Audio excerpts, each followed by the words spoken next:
Room on the Roof by Ruskin Bond is a coming-of-age novel about a 16-year-old Anglo-Indian boy named Rusty.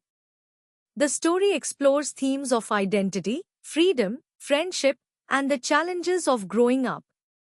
Set in the town of Dehradun, India, the book captures Rusty's journey of self-discovery as he struggles between the constraints of his conservative guardian and his yearning for independence.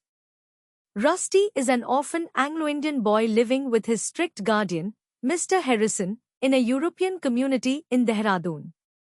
The guardian, a rigid and authoritarian man, enforces strict discipline and discourages Rusty from interacting with Indians or experiencing the world beyond their small British colony.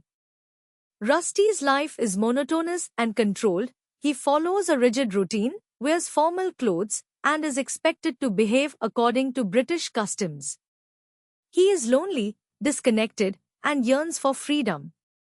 The European community is insular and prejudiced, looking down upon Indian culture, which further isolates Rusty. However, he is naturally drawn to the vibrant, colorful world outside the dull European settlement.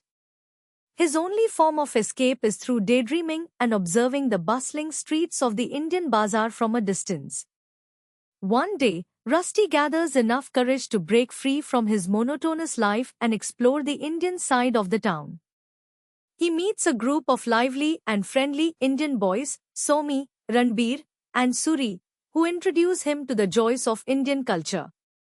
Unlike the rigid European life he is accustomed to, the boys live with freedom, play in the streets, eat spicy food, and embrace life with enthusiasm.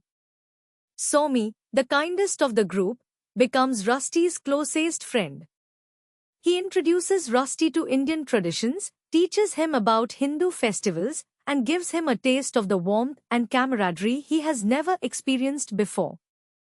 Ranbir, a strong and athletic boy, shows Rusty how to defend himself and play traditional Indian games, while Suri, though timid and talkative, provides comic relief with his gossip and observations. As Rusty spends more time with his new friends, he begins to feel a sense of belonging. He enjoys the carefree life, playing in the rain, eating roadside snacks, and exploring the bustling streets of Dehradun. However, his happiness is short-lived as his guardian eventually discovers his secret outings. Rusty's interactions with his Indian friends anger Mr. Harrison, who believes in keeping Rusty isolated from local culture. When Rusty is caught sneaking out, Mr. Harrison punishes him severely. This triggers Rusty's desire to break free permanently. One evening, in a moment of rebellion, Rusty finally gathers the courage to leave his guardian's home. A heated confrontation leads to Rusty physically attacking Mr. Harrison, and in the chaos, Rusty runs away. Though unsure of what the future holds, he feels an overwhelming sense of liberation.